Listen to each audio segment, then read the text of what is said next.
Hello बच्चों। देखो, अभी जस्ट पिछली वीडियो में मैंने बताया आपको कि ऑपरेटिंग एक्टिविटीज़ में क्या चीज़ें होती हैं। आपके 4 फेजेस होते हैं। मैंने फर्स्ट, सेकंड, थर्ड और फोर्थ फेज में करके सारी चीज़ें बताई है आपको, ठीक है। ऑपरेटिंग आपका पूरा कंप्लीट हो गया है। जस्ट पिछली वीडियो में आप देख लोगे, आपको सारा समझ में आ जाएगा ऑपरेटिंग का। अब आप बात करते हैं अभी हम इन्वेस्टिंग एक्टिविटीज़ के बारे में। तो अभी आज मैं आपको इन्वेस्टिंग एक्टिविटीज़ और फाइनेंसिंग एक्टिविटीज़ दोनों साथ समझा दूंगा, ठीक है। दोनों ही समझा दूंगा, आपको सारा कुछ क्लियर हो जाएगा, ठीक है। तो आप फुल फ्लैश क्वेश्चन बना पाओगे, ठीक है। अब इंपॉर्टेंट क्या क्या चीजें होती हैं वो आप एक एक करके देखोगे ठीक से ध्यान से, तो आपको सब कुछ समझ में आ जाएगा, ठीक है। तो अभी हम स्टार्ट करते, देखो। हमें करना क्या है, cash flow from investing activities.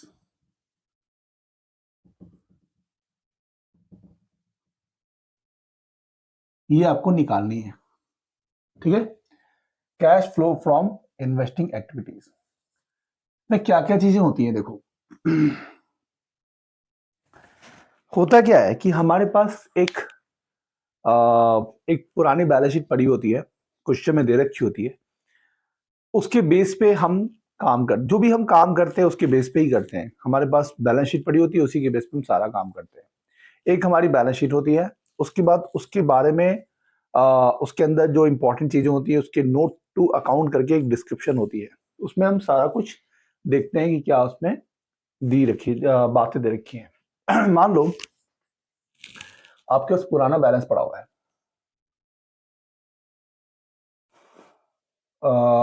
एक बैलेंस शीट पड़ी है आपके पास।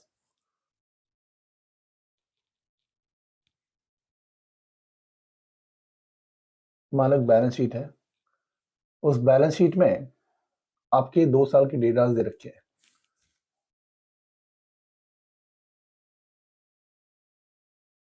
2020 के और 2021 के। ठीक है, चलो 21-22 कर लेते हैं, 22-23, ठीक है। 2022 और 23 के दे रखे हैं। कुछ भी ले लो, उससे ईयर से कोई फर्क नहीं पड़ता, है ना। एक ईयर होगा वही सब जगह लिखा रहेगा। चलो 20-21 ही करते हैं, क्योंकि पिछली बार भी 20-21 ही किया था। अब देखो क्या है कि आपके पास 2 साल का डेटा दे रखा होगा। हम इन्वेस्टिंग एक्टिविटीज जो बनाते हैं, तो आपको मैंने कैश फ्लो की फर्स्ट वीडियो में समझाई थी कि इन्वेस्टिंग एक्टिविटीज में कौन सी एक्टिविटीज होती हैं जो हमारे एसेट और प्रॉपर्टी से रिलेटेड होती है। मान लो यहां दे रखी है मशीनरी,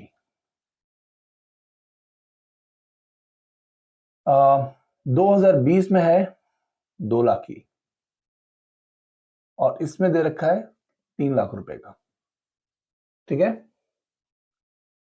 फिर है प्लांट, प्लांट यहां दिया हुआ है 1 लाख। और 2021 में है मान लो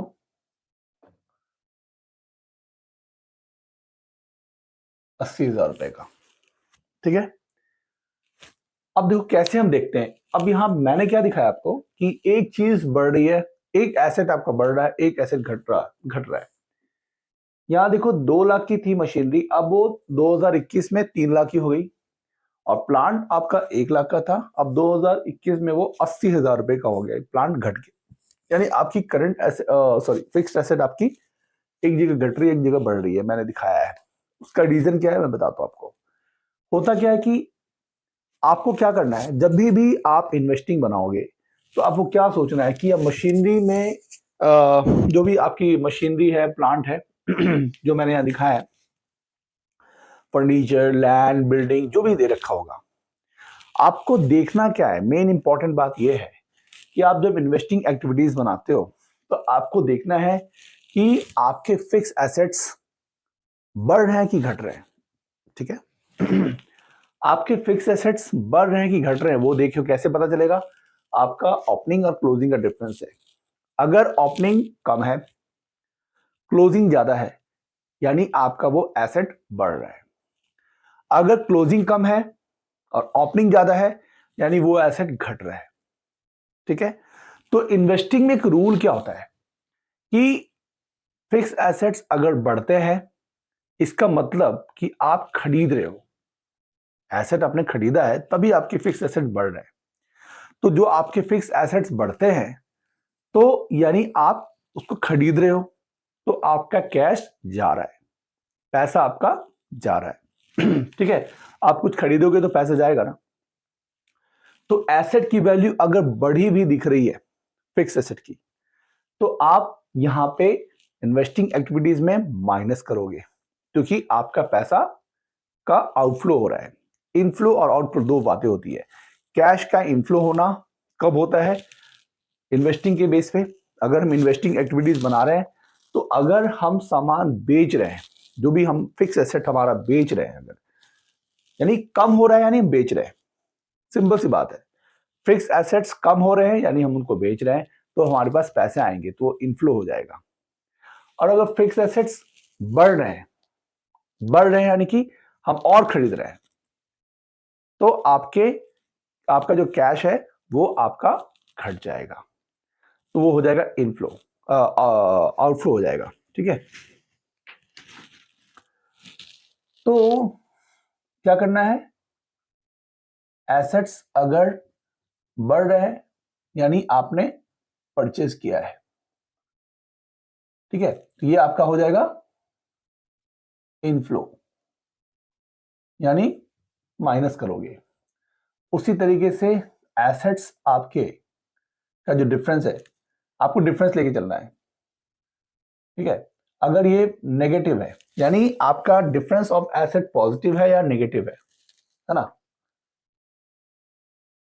तो देखो मैं क्लियर करता हूं, डिफरेंस ऑफ एसेट्स अगर पॉजिटिव है तो आप परचेस कर रहे हो, यानी आपका पैसा जा रहा है, इनफ्लो, सॉरी आउटफ्लो ना, आउटफ्लो, आउटफ्लो। और अगर डिफरेंस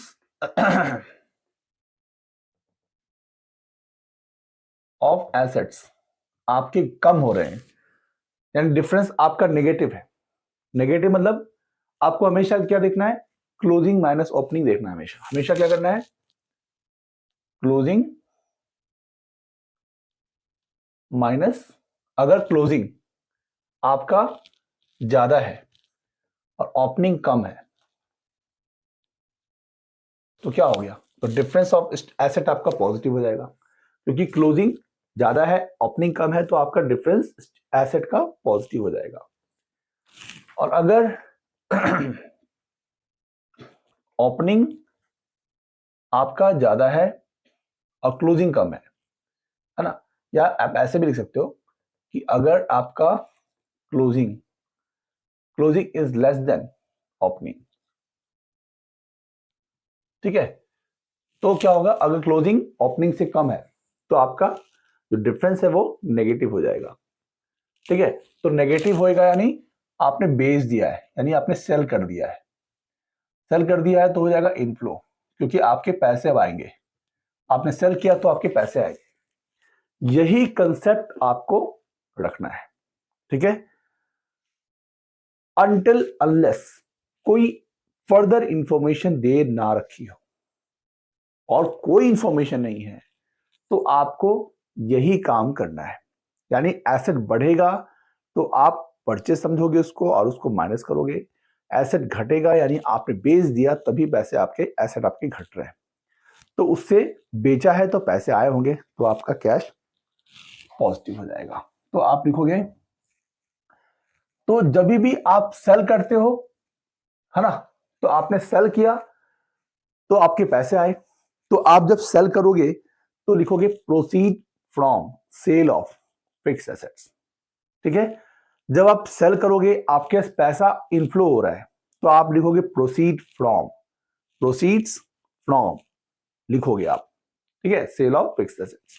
अगर आपके पास इनकम आ रही है यानी आप सामान बेच रहे हो और आपके पास पैसे आ रहे हैं, तो proceed from sale of fix asset लिखोगे।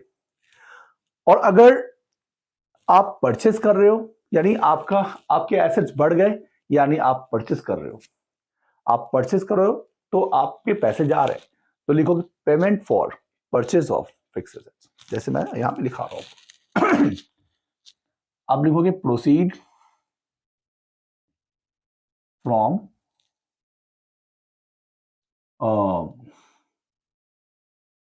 सेल ऑफ फिक्स्ड, या अगर इंटेंजिबल होगा तो भी हो सकता है, इंटेंजिबल एसेट्स। आपको पता है ना इंटेंजिबल एसेट्स, फिक्स एसेट्स तो पता ही है, प्लांट मशीनरी फर्नीचर बिल्डिंग, है ना, ये सब चीजें हो गई। आपकी प्रॉपर्टीज हो गई, free hold property, lease hold properties, ये सारी की सारी फिक्स्ड हो गई। और आपकी इंटेंजिबल क्या हो गई, गुडविल, कॉपीराइट, पेटेंट, ट्रेडमार्क, ये सारे इंटेंजिबल हो गए। तो ये अगर कम हो रहे हैं तो आपने बेचा है। तो इंटेंजिबल एसेट्स को आप बेच रहे हो तो उसके बारे में इंफॉर्मेशन दे रखी होगी, तो आप उसको बेच दोगे। तो बेचोगे तो आपके पैसे आ रहे हैं, तो आप यहां लिख दोगे, ठीक है। तो इसको आपको यहां पे लिखना है, ठीक है। ये आपका प्लस होता है, माइनस क्या होगा, payment for purchase of fixed assets, ठीक है, या इंटेंजिबल एसेट्स। अगर फिक्स्ड या इंटेंजिबल एसेट्स आप क्या कर रहे हो, खरीद रहे हो, यानी आपका बढ़ रहा है वो, अगर फिक्स्ड एसेट्स या इंटेंजिबल एसेट का बढ़ रहा है यानी आप खरीद रहे हो, तो आपके पैसे जाएंगे, तो उसको आप माइनस में दिखाओगे, ठीक है। ये हो गया। अब यहां पे हो गया लोन्स। एक चीज और होता है, लोन्स एंड एडवांसेस, ठीक है।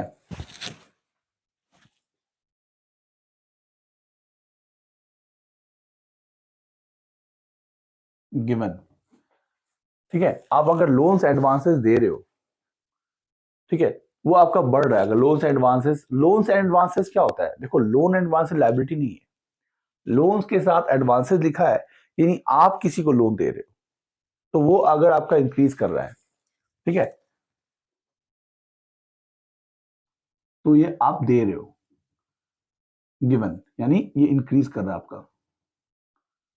मैं यहां समझा देता हूं, आपको समझ जाना है, ठीक है।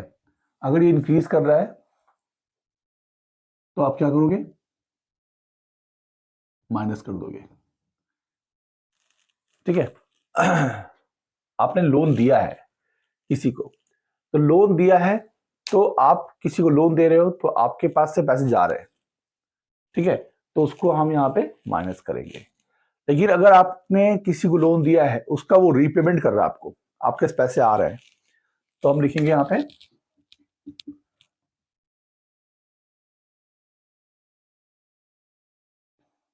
Repayment received from loans and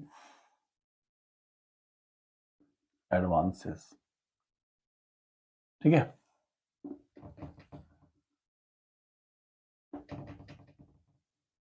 bye borrower, जो आपसे बोरो कर रहा है, इसको आप प्लस कर दोगे, ठीक है। रीपेमेंट अगर आप रिसीव कर रहे हो तो लोन एडवांसेस हो गए, ये अगर आप दे रहे हो तो आपके से पैसे जाएंगे, है ना, तो आपको यहाँ पे लिखना माइनस। रीपेमेंट अगर रिसीव हो रही है, किसी को आपने जो लोन एडवांसेस दिए हैं तो आप पैसे आ रहे हैं, तो आप यहाँ लिख दोगे। उसके बाद होता है, आपको याद है मैंने आपको जस्ट फर्स्ट फेज में बताई थी कि ऑपरेटिंग के फर्स्ट फेज में, फर्स्ट फेज नहीं, सेकेंड फेज में मैंने बोला था कि डिप्रिसिएशन लिखते हैं, वहां पे प्लस करते हैं, interest on loan, interest on borrowing, interest on debenture, आप वहां प्लस करते थे, ठीक है। यहाँ पे आप क्या करोगे, वो चीज interest on loan, interest on boring, interest on debenture क्या होता है, आपकी लाइबिलिटी की चीज होती है, वो आपकी फाइनेंसिंग में चली जाएगी। और एक और चीज होती थी जो आप उसको माइनस करते थे, जैसे रेंटल इनकम। आपकी बिल्डिंग है, आपका फर्नीचर है, आपका एसेट है, आपके एसेट से रेंट आ रहा है, ठीक है। तो वो जो रेंट आ रहा है आपका रेंटल इनकम है, या आपने कहीं इन्वेस्टमेंट कर रखी है तो उसका इनकम आपको उसका इंटरेस्ट मिल रहा है, तो वो आपके लिए फायदेमंद है ना। तो वहां यहां पे आपको सीधा काम करना है, बिल्कुल कैश फ्लो का सीधा काम करना है। ऑपरेटिंग में आप उल्टा करते थे, यहाँ सीधा काम करना है। आप परचेस कर रहे हो तो आप माइनस करोगे, बेच रहे हो तो आप प्लस कर दोगे। और कोई इनकम रिसीव हो रही है, आपको रेंटल इनकम हो रही है, डिविडेंड इनकम मिल रही है, आपने कहीं इन्वेस्टमेंट कर रखा है उसका इंटरेस्ट आपको मिल रहा है, आपने किसी कंपनी के शेयर्स ले रखे हैं उसका आपको इंटरेस्ट अर्न हो रहा है, मतलब उसका डिविडेंड आपको अर्न हो रहा है, तो डिविडेंड आप, ये सारी चीजें आपके लिए पॉजिटिव है तो आप प्लस ही करोगे यहाँ पे। तो रेंटल इनकम, ठीक है, डिविडेंड और इंटरेस्ट रिसीव्ड जो आपने किया है वो सारा आप यहां पे प्लस कर दोगे। उसके बाद माइनस क्या करना है ठीक है, प्लस की चीजें हो गई। अब हमारे पास इसमें कुछ करने को नहीं है, माइनस करने को हमने पेमेंट और परचेज ऑफ फिक्स एसेट कर दिया, वो हमारा काफी है। उसके बाद यहाँ पे आपका सीधे सीधे आ जाएगा कैश फ्लो फ्रॉम या यूज्ड इन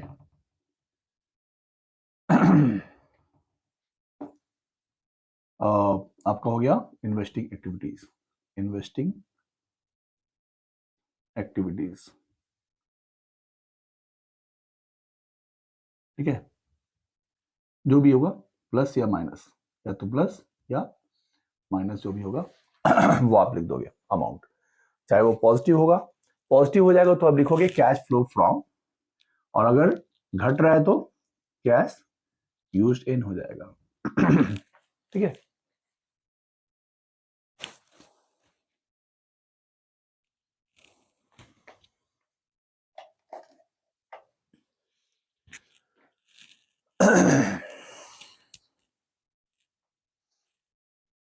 तो देखो क्या हुआ, कैश फ्लो फ्रॉम आएगा कब, जब आपका पॉजिटिव होगा।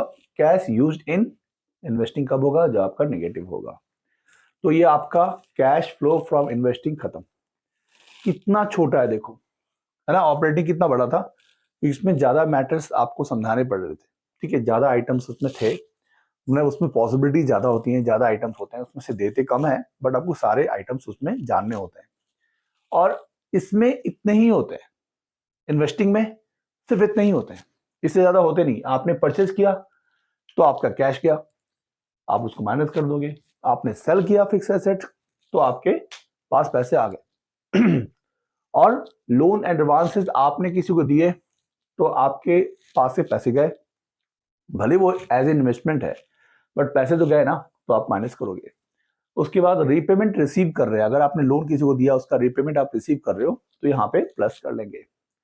फिर जो भी इनकम रिसीव हो रही है, rental income, dividend income, interest receive, ये सारा का सारा यहाँ आएगा याद रखना, कोई भी फिक्स एसेट आप बेचते हो, ठीक है, तो उसका जो प्रॉफिट या लॉस आता है ना, फिक्स एसेट बेचा उसका प्रॉफिट लॉस आता है, वो सीधे मैंने ऑपरेटिंग में दिखाया था आपको सेकंड फेज में, वो वहीं रहता है। तो gain on sale of fix asset जो है, या loss on sale of fix asset यहाँ नहीं आता, लेकिन रेंटेड इनकम जरूर आता है, डिविडेंड इनकम और इंटरेस्ट रिसीव जरूर आता है, ठीक है, ये सब आएगा अब हमारा ये इन्वेस्टिंग खत्म, ठीक है। अब बात करते हैं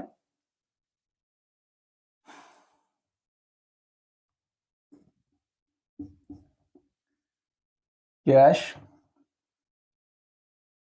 फ्लो फ्रॉम फाइनेंसिंग एक्टिविटीज,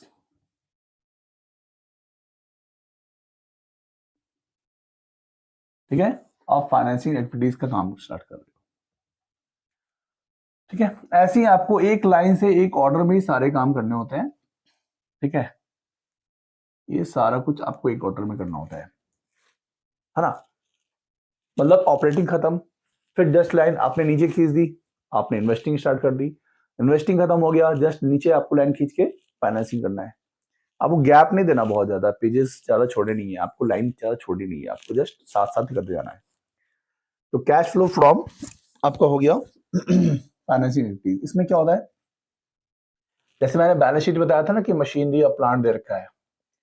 अगर मान लो लिखा हुआ है बैलेंस शीट में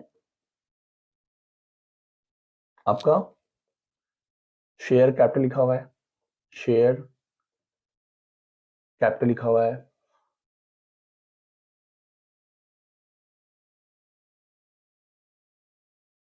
प्रेफरेंस शेयर कैपिटल है, मान लो 10% प्रेफरेंस शेयर कैपिटल है। ठीक है और उसके बाद लिखा हुआ है यहाँ पे डिवेंचर लिखा हुआ है। ठीक है, तो आपको कैसे करना है, और मान लो बैंक लोन लिखा है।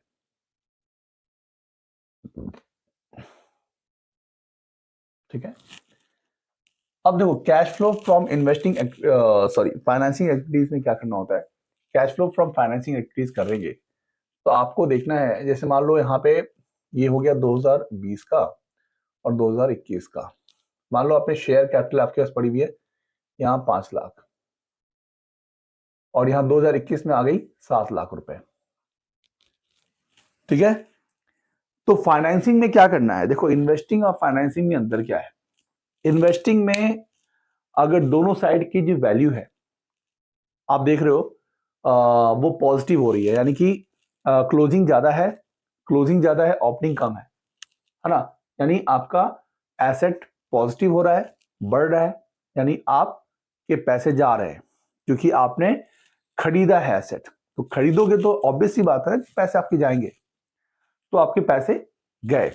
और आपने बेचा है, आपका कम हो रहा है, आपका क्लोजिंग कम है, ओपनिंग ज्यादा है, यानी आपका क्लोजिंग कम हो गया, यानी कि आपने बेच दिया होगा, तो वो आपके उस जो बेचोगे तो उसका पैसा आएगा, तो आपका प्लस हो गया। यहां पे क्या सीन है, शेयर कैपिटल में अगर आप शेयर देख रहे हो कि अब 5 लाख है, अब 7 लाख हो गया, यानी आपने और शेयर इश्यू कर दिया। आप जब भी शेयर इश्यू करते हो या लोन लेते हो या डिबेंचर इश्यू करते हो तो क्या होता है, जब आप इश्यू करते हो तो आपके पास फंड और जनरेट होता है, आपके पास पैसे और आते हैं। कंपनियां शेयर इश्यू करती क्यों है, क्योंकि उनको फंड रेज करना होता है, जनरेट करना होता है, और ज्यादा पैसे चाहिए होते हैं, इसलिए वो शेयर इश्यू करती है। ठीक है, तो अब देखो क्या करेंगे, शेयर कैपिटल, तो यहां आप लिखोगे प्रोसीड, प्रोसीड्स फ्रॉम इश्यू, क्योंकि आपका था पहले 5 लाख, 2020 में आपने 2021 में 7 लाख रुपए हो गया, यानी आपने इश्यू कर दिया। तो proceed from issue of shares. ठीक है, proceed from issue of shares लिख देंगे यहां पे पॉजिटिव। अगर आपके क्वेश्चन में लिखा है कि आपने शेयर इश्यू किया है और आपका जो भी आप शेयर इश्यू कर रहे हो पब्लिक में, वो आप प्रीमियम पे कर रहे हो। प्रीमियम मतलब 100 रुपए की फेस वैल्यू थी, आप 110 पे कर रहे हो पब्लिक में इशू, तो 10 रुपए का बेनिफिट आपका पर शेयर। आपने 50,000 इशू किए और 10 रुपए का आपको प्रीमियम आपको मिला, तो आपके 5 लाख रुपए का बेनिफिट मिल गया। तो वो उसको बोलते हैं सिक्योरिटीज प्रीमियम रिजर्व, वो आपको इसमें ऐड कर देना चाहिए। तो शेयर कैपिटल मान लो 10 लाख का है या 20 लाख का, जो भी अमाउंट है, और आपका प्रीमियम अगर 10% लग रहा है तो प्रीमियम यहां लिखा दोगे, प्लस लिखोगे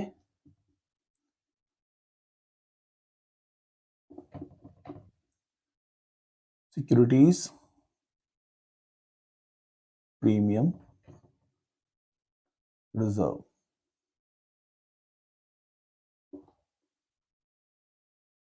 ठीक है, तो सिक्योरिटीज पीएम रिजर्व लिखोगे, यहाँ पे प्लस कर दोगे। ठीक है, अब देखो मान लो डिबेंचर है या प्रेफरेंस शेयर कैपिटल है, तो प्रेफरेंस शेयर कैपिटल आपका था पहले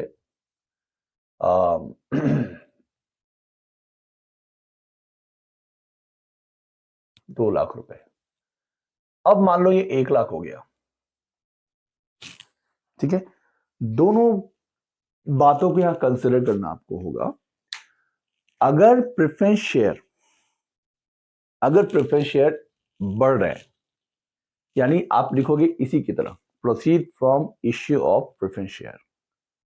ठीक है, अगर प्रेफरेंस शेयर्स बढ़ रहे हैं यानी आप और इश्यू कर रहे हो तो लिखोगे proceed from issue of preference share. लेकिन अगर प्रेफरेंस शेयर कम हो रहे हैं यानी आप जो प्रेफरेंस शेयर होल्डर्स हैं उनको आप शेयर्स दे रहे हो। ठीक है, तो आप जब शेयर्स देते हो प्रेफरेंस शेयर होल्डर को, हम क्या करते हैं ना कि पहले डिटरमाइन करते हैं कि उनको कितना देना है प्रेफरेंस शेयर, और तुरंत देते नहीं है, हम उनको बाद में देते हैं। ठीक है, तो मोस्टली हम एंड ऑफ द ईयर देते हैं। तो पहले था 2 लाख रुपए, उसमें से हमने 1 लाख दे दिए, ऐसा करते हैं ना। मैं इसको लिखता हूं 3 लाख और उसको लिखता हूं 1 लाख।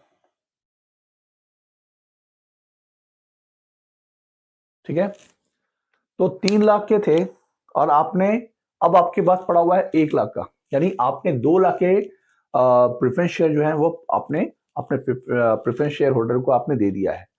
तो आप जब प्रेफरेंस शेयर होल्डर को देते हो तो लिखते हो रिडम्पशन ऑफ प्रेफरेंस शेयर। आप डिबेंचर को पेमेंट करते हो तो उसको भी रिडम्पशन ही लिखते हो, रिडम्पशन ऑफ डिबेंचर। क्योंकि जो आपकी लायबिलिटी होती है शेयर की या डिबेंचर की लायबिलिटी होती है, उसको हम रिडम्पशन लिखते हैं।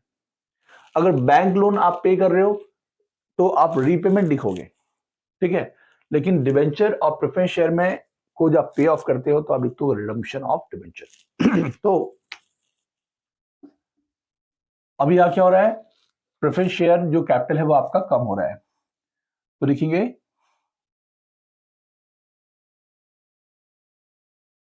Redemption of preference share capital. ठीक है, अगर मान लो कि आपका ये ज्यादा होता तो आप लिखते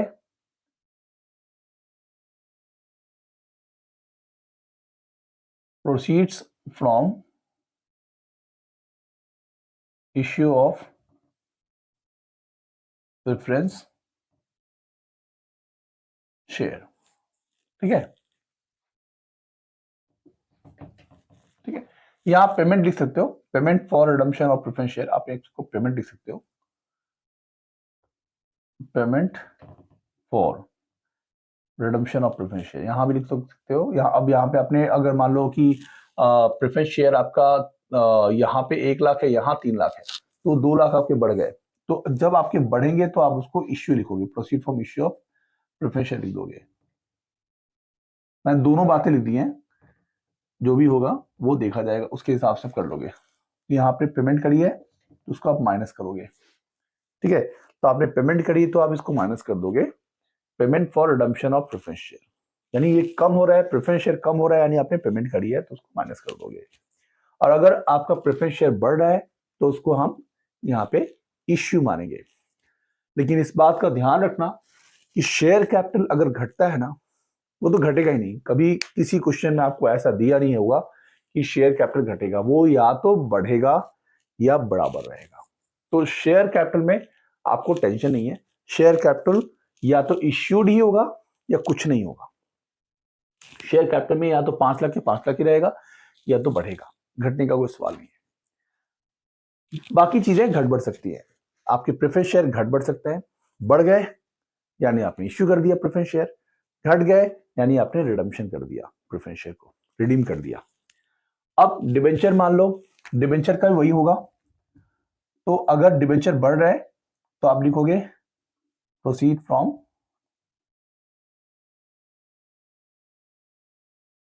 इश्यू ऑफ डिबेंचर, ठीक है। ये होगा जब आपका ये बढ़ेगा, तो अगर यहाँ पे closing is greater than opening रहेगा तो, ठीक है। यहाँ भी closing is greater than opening, ठीक है। और ये तो रेट ही दे रखा है। रिडम्पशन ऑफ प्रेफरेंस शेयर हो जाएगा जब हमारा क्लोजिंग इज यहाँ पे लेस देन हो जाएगा ओपनिंग, ठीक है। और ये हो जाएगा closing is greater than opening, समझ रहे हो ना, ओपनिंग। उसके बाद हो गया मान लो अब आपका जो है ना, आपका क्लोजिंग ज्यादा है यानी आपने इश्यू करा है। अगर आपका डिबेंचर कम हो रहा है यानी आपने रिडम्पशन करा है, पेमेंट करी है, तो आप लिखोगे redemption of debenture, payment for redemption of debenture आप लिख दोगे सीधे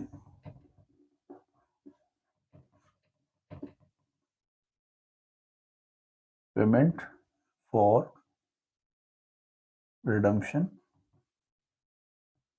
ऑफ डिबेंचर, ठीक है। ये आपका माइनस हो जाएगा।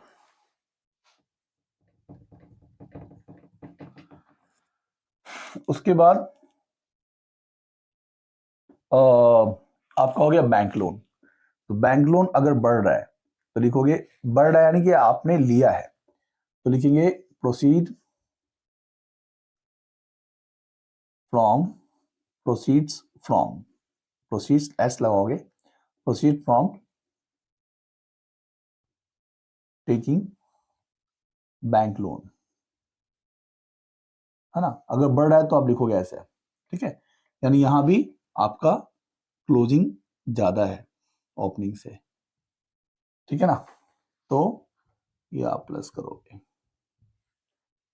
उसके बाद प्रोसीड, सॉरी, अब क्या हो रहा है कि आपने देखा कि आपका क्लोजिंग ज्यादा है, यानी आप जब बैंक लोन देख रहे हो कि बैंक लोन यहाँ पे 10 लाख था और यहाँ 15 लाख हो गया, मान लेते हैं, है ना।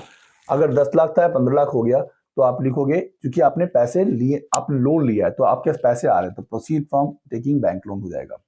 लेकिन अगर यहाँ मान लो 10 लाख है, यहाँ 8 लाख है, 2 लाख रुपए आपने पेमेंट करी है, ठीक है, तो उसको लिखेंगे रीपेमेंट, सीधे लिख दोगे रीपेमेंट, क्योंकि पेमेंट है इसमें तो बार बार पेमेंट ऑफ रीपेमेंट लिखने की जरूरत नहीं है, तो रीपेमेंट ऑफ हम लिख देंगे बैंक लोन, ठीक है। ये लिख दिया। ये भी आपका जब क्लोजिंग इज लेस देन होगा ओपनिंग तब करोगे, ये माइनस होएगा, ठीक है। ये सारा काम कर दिया। उसके बाद आपको क्या करना है, और आपने स्टार्टिंग में इंटरिम डिविडेंड पे करी थी, तो इंटरिम डिविडेंड जो होती है ना वो यहाँ पे माइनस होगी। Interim payment for interim dividend, यार इंटरिम डिविडेंड लिख देंगे, इंटरिम डिविडेंड आप लिख दिया, तो इंटरिम डिविडेंड आप यहाँ पे करोगे। उसके बाद आपने ऑपरेटिंग के सेकेंड फेज में इंटरेस्ट पेमेंट करी थी ना, interest paid on debenture, interest paid on bank overdraft, interest paid on bank loan, जो भी था वो सारा का सारा यहाँ भी आएगा, तो वहां पे प्लस हुआ था या माइनस हो जाएगा। इंटरेस्ट ऑन डिबेंचर, क्योंकि आपके पास डिबेंचर लिखा रहेगा ना, वो कोई रेट लिखा रहेगा, 12% 10% लिखा रहेगा, तो आपको इंटरेस्ट ऑन डिबेंचर या इंटरेस्ट ऑन बैंक ओवरड्राफ्ट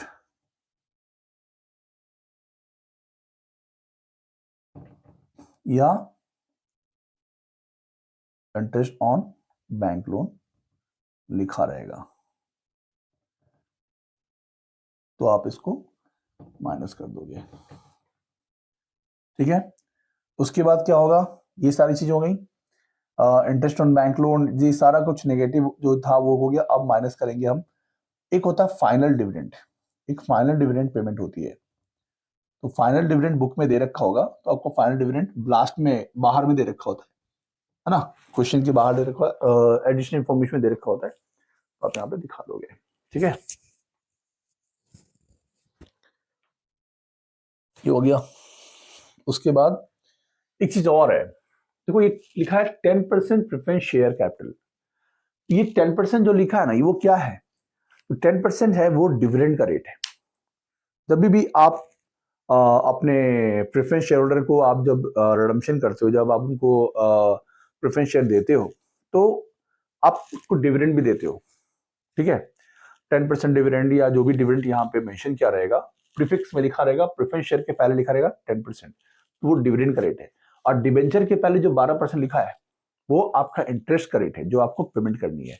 और बैंक लोन के पीछे भी जो रेट लिखा है 8%, ये आपका बैंक लोन का इंटरेस्ट है, वही आप इंटरेस्ट यहाँ पे करोगे, इंटरेस्ट ऑन बैंक लोन। ठीक है, और ये जो प्रेफरेंस शेयर का डिविडेंड है वो आप दोगे, तो लिखोगे minus dividend on preference share, dividend on preference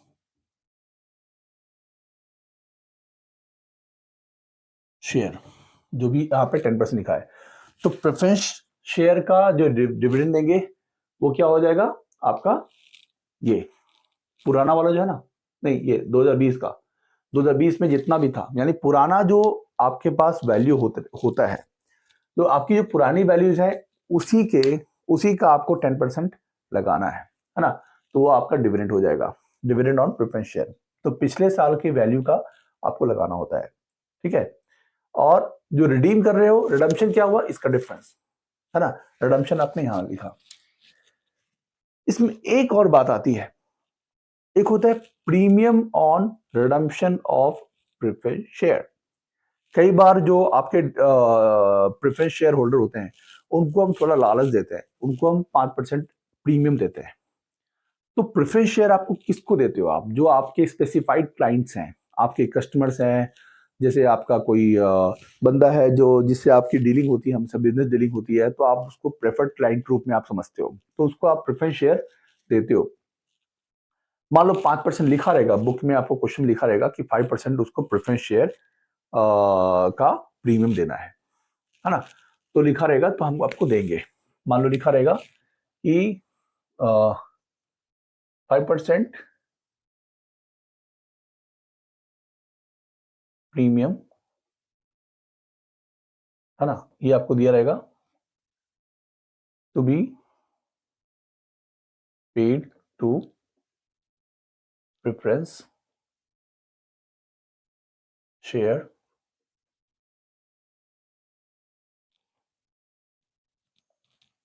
holder. ठीक है, प्रेफरेंस शेयर होल्डर्स को आपको 5% प्रीमियम देनी है, तो कुछ नहीं करना, सीधे यहां लिख देना है, माइनस कर दोगे premium on redemption of preference share. ठीक है, आप यहां दे दोगे। ठीक है, और आपको अगर आपने शेयर कैपिटल पढ़ लिया है तो आपको पता ही होगा कि डिबेंचर का भी प्रीमियम होता है ना। अगर जिससे आपने लोन लिया है तो वो कहेगा कि भाई मुझे भी 5% या 10% मुझे चाहिए, वो प्रीमियम चाहिए, वो तो ये आपसे ले ही रहा है। डिबेंचर जो है ना, वो डिबेंचर होल्डर आपसे 12% पर ईयर के हिसाब से आपका इंटरेस्ट ले ही रहा है। 10 साल का लोन हो या 15 साल का हो या 5 साल का हो, तो आपसे इंटरेस्ट तो ले ही रहा है। साथ में वो इतना लालची होता है, वो आपसे प्रीमियम भी मांगता है, कहता है यार मुझे 5% प्रीमियम भी दे दो, जो भी डिबेंचर होल्डर होता है। तो आप बोले, आप क्या करते हो, उसको आपको वो भी देना पड़ जाता है। तो अगर कहीं क्वेश्चन में लिखा रहेगा कि प्रीमियम देना है तो आप प्रीमियम भी दे सकते हो, जितना पेमेंट करोगे उसके प्रीमियम दोगे, जो अमाउंट आप पे करते हो ना उसी पे प्रीमियम लगता है। जैसे मान लो यहाँ पे है 10 लाख रुपए और यहाँ पे 8 लाख रुपए, यानी आप 2 लाख पे कर रहे हो, तो 2 लाख का अगर मान लो लिखा हुआ है कि 5% प्रीमियम है हमारा डिबेंचर का, तो आपको 2 लाख का 5% दे देना है, तो डिफरेंस आएगा उसी का 5% देना है। मान लो क्वेश्चन में लिखा है कि 2% लिखते हैं, चलो 2% premium on redemption of debenture to be provided. ठीक है, तो आपको रिडम्पशन ऑफ डिबेंचर का देना पड़ेगा to the debenture holder, to debenture holder. तो डिबेंचर होल्डर वो बंदा होता है जो आपको लोन देता है, तो आप उसको दोगे। मैं इधर ही के लिए देता हूं, ठीक है, यहां पे अभी फाइनल करेंगे, तो माइनस कर दोगे प्रीमियम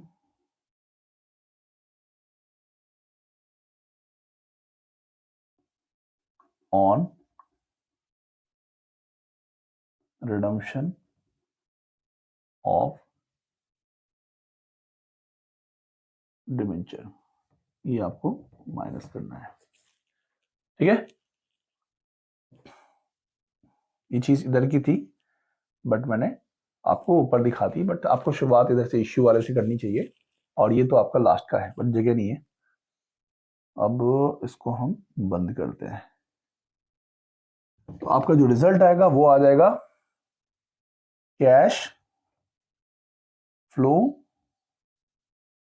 फ्रॉम या used in financing activities, financing activities. ठीक है, चाहे वो नेगेटिव या पॉजिटिव हो सकता है। तो अगर कैश फ्लो फ्रॉम हुआ तो आप इसकी तरफ, पॉजिटिव हुआ तो आप कैश फ्लो फ्रॉम लिखोगे फाइनेंसिंग एक्टिविटीज। अगर मान लो कि आपका नेगेटिव आंसर आया है तो कैश फ्लो के बदले में आप कैश यूज्ड इन लिखोगे फाइनेंसिंग एक्टिविटीज। ठीक है, ये आपका पूरा क्लियर हो गया, आपका इन्वेस्टिंग एक्टिविटीज और फाइनेंसिंग एक्टिविटीज क्लियर हो गई। ठीक है, अब एक इंपॉर्टेंट, थोड़ी सी इंपॉर्टेंट एक बात और होती है, वो क्या होती है, इन्वेस्टिंग एक्टिविटीज के बारे में। होता क्या है ना कि जैसे मैंने बोला ना कि मशीनरी या प्लांट यहाँ पे दिया हुआ है, कोई इंफॉर्मेशन नहीं है, तो आप क्या करते हो, तो आप जो भी यहाँ पे जो बढ़ रहा है तो उसको आप लिख देते हो कि भाई आपने पेमेंट करी है, तो आप payment for purchase of fix लिखते हो। अगर घट रही है चीजें तो आप उसको सेल मानते हो। लेकिन अगर बुक में कोई इंफॉर्मेशन दे रखी है किसी भी फिक्स एसेट के बारे में, तो आपको उसी हिसाब से कंसिडर करना पड़ता है। ठीक है, तो मान लो कि आपको लिखा हुआ है कि जैसे आपके पास मशीनरी प्लांट थी 1 लाख की, ठीक है, 1 लाख की प्लांट थी, 80,000 रुपए की आपकी क्लोजिंग है ना, और मशीनरी आपकी 2 लाख की, या फिर पहले थी अब 3 लाख की हो गई। आपके पास क्वेश्चन में एडिशनल लिखा रहेगा कि अ पार्ट ऑफ मशीनरी जिसकी बुक वैल्यू कुछ और थी, मतलब उसकी कॉस्टिंग कुछ और थी, कुछ थी, मान लो 10,000 20,000 50,000 जो भी थी, और उसको हम बेच रहे हैं 2,000 के लॉस पे, या 10% या 50% लॉस से बेच रहे हैं। ठीक है, और उसकी एक्यूमुलेटेड डिप्रेशन लिखी रहेगी, यानी उसका जो डिप्रेशन है कितना है वो दे रखा होगा। तो आपको उस केस में एक लेजर बनाना पड़ जाता है, और लेजर बनाओगे तो आपको फिर उसके बाद जो वैल्यू आएगी वही आपको यहाँ पे लिखना होगा। ठीक है, तो खैर वो मैं आपको नेक्स्ट वीडियो में समझाऊंगा, अभी तक आपको मेन चीज समझ जानी है, वो एक थोड़ा स्पेशल हो जाएगा बट थोड़ी समय का है, ज्यादा टाइम लगेगा नहीं इसमें, वो आपको समझा दूंगा। ये आपका चीज क्लियर हो गया, ये आपका कैश फ्लो फ्रॉम इन्वेस्टिंग और फाइनेंसिंग हो गया। ठीक है, अब आपको जो बताऊंगा मैं, तो उसमें आपको इसके स्पेशल ट्रांजेक्शन जो होंगे, जो मैंने बोला ना कि अगर इसके अलावा कुछ इंफॉर्मेशन और दे रखी है कि भाई एसेट कोई बेच रहे हैं, नीचे बाहर में लिखा रहेगा कि एसेट की कुछ कॉस्ट वैल्यू इतनी थी और उसको हम यहाँ पे कुछ परसेंट लॉस में या प्रॉफिट में बेच रहे हैं, तो उस टाइम पे हमको एक लेजर बनाना पड़ता है, ठीक है, एसेट का। तो एसेट का लेजर बनाएंगे, वहां पे आपको दिखाना पड़ता है सब कुछ, ठीक है। तो अभी हम ये काम कर लेते हैं। ऑपरेटिंग फाइनेंस, ऑपरेटिंग हो गया आपका, इन्वेस्टिंग फाइनेंसिंग हो गया। अब आपका लास्ट वाला है, लास्ट वाला जो है फेज, मतलब काम करना है। ये तीनों चीजें तो हो गई हैं आपको फर्स्ट वीडियो में जो बताया था मैंने, अब वो हम यहाँ पे एंड करने वाले हैं। तो ये चीज मैं यहां ऊपर डालता हूं, ठीक है। ये आपका कैश फ्लो आ गया। तो cash flow from financing, financing activities जो थी नीचे, उसको मैंने यहां डाल दिया,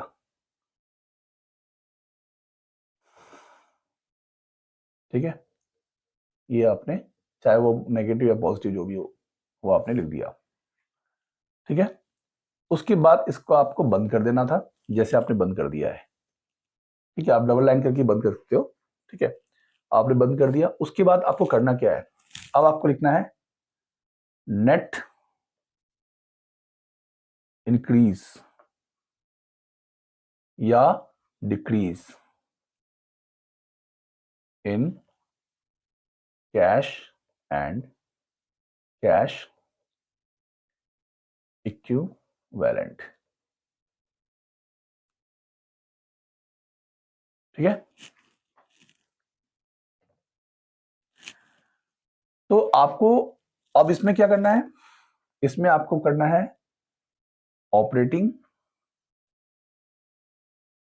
प्लस इन्वेस्टिंग प्लस फाइनेंसिंग का टोटल करना है। तो ये हो गया आपका इन्वेस्टिंग, बी नंबर, इसको आप बी लिख देना, और ये इसको लिख दोगे सी, और आपको यहाँ ए बी सी कर देना है, यानी ये हो गया बी, ये हो गया सी, ये हो गया ए, है ना, ए प्लस बी प्लस सी, ठीक है। ये आपका हो जाएगा। तो ए प्लस बी प्लस सी हो गया, यानी ऑपरेटिंग, इन्वेस्टिंग और फाइनेंसिंग का टोटल। अगर कोई भी चीज नेगेटिव है, मान लो ये नेगेटिव है ना, तो प्लस माइनस करके ये माइनस हो जाएगा। ये पॉजिटिव तो ठीक है, अगर ये नेगेटिव है तो ये भी नेगेटिव हो जाएगा, या ये नेगेटिव है, बाकी दो नेगेटिव पॉजिटिव है, उसके हिसाब से आपको करना है, प्लस माइनस जो भी है आपको आता ही है, ये सब कुछ कर लोगे आराम से, ठीक है। उसके बाद क्या करना है, ये रिजल्ट आपके सामने आ गया, ठीक है, जो भी है प्लस या माइनस जो भी है, ठीक है।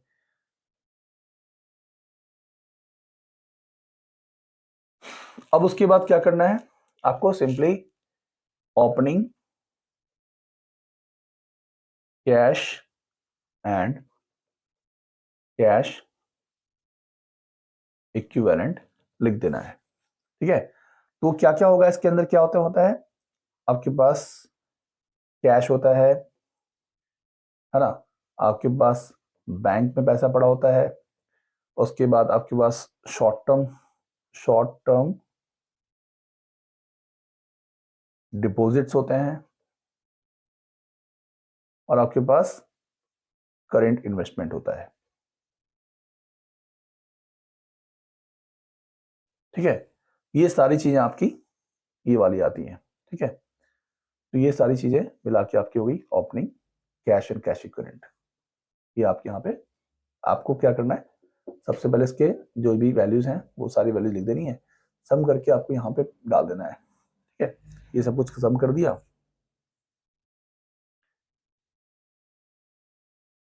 और आपको यहाँ पे डाल देना है, ठीक है, ठीक है। ओपनिंग वाला प्लस करना आपको, है ना, आपको ओपनिंग वैल्यू प्लस करनी है, जो आपका जो रिजल्ट आएगा वो अपने आप आपका क्लोजिंग हो जाएगा। तो आपका जो रिजल्ट आएगा वो आपका फाइनल आंसर है, तो इक्वल टू हो जाएगा आपका, इक्वल टू लिखने की जरूरत नहीं है, आप सीधे लिख दोगे closing cash and cash equivalent जो बुक में दे रखा है सीधे आपको डाल देना है, सीधे यहाँ पे कॉपी पेस्ट कर देना है।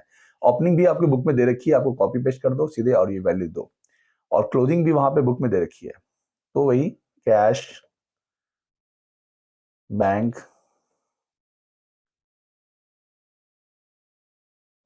शॉर्ट टर्म, ठीक है, शॉर्ट टर्म डिपॉजिट्स और फिर करेंट इन्वेस्टमेंट। एक और चीज होती है मार्केटेबल सिक्योरिटीज, मार्केटेबल सिक्योरिटीज ये भी आती है इसके अंदर, है ना, मार्केटेबल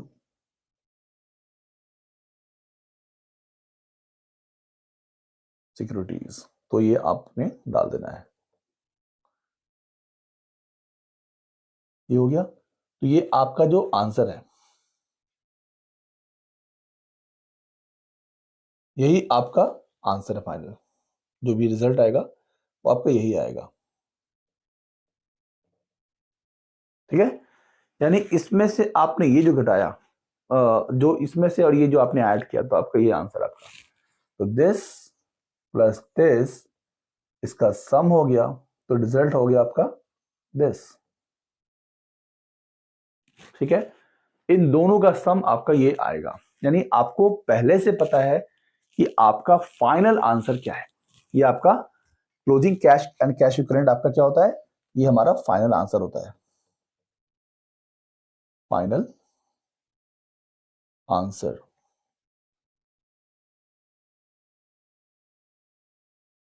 ठीक है। ऑलरेडी गिवन, मैं लिख देता हूं यहां पे ऑलरेडी गिवन। अब बताओ इससे आसान क्या बात है कि आपको आंसर्स दे रखे हैं, आपको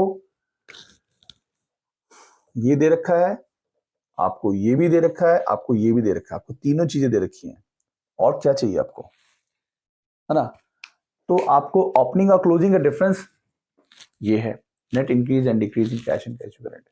तो अगर आपको ऑपरेटिंग इन्वेस्टिंग फाइनेंसिंग में कोई भी गड़बड़ नजर आ रही है, तो आप चेक कर लो कि आपका ये क्या आ रहा है, ठीक है। यानी opening cash and cash equivalent book में दे रखा होता है, closing cash and cash equivalent भी बुक में दे रखा होता है, दोनों का डिफरेंस निकाल दो, वही आपका net increase and decreasing cash and cash equivalent है।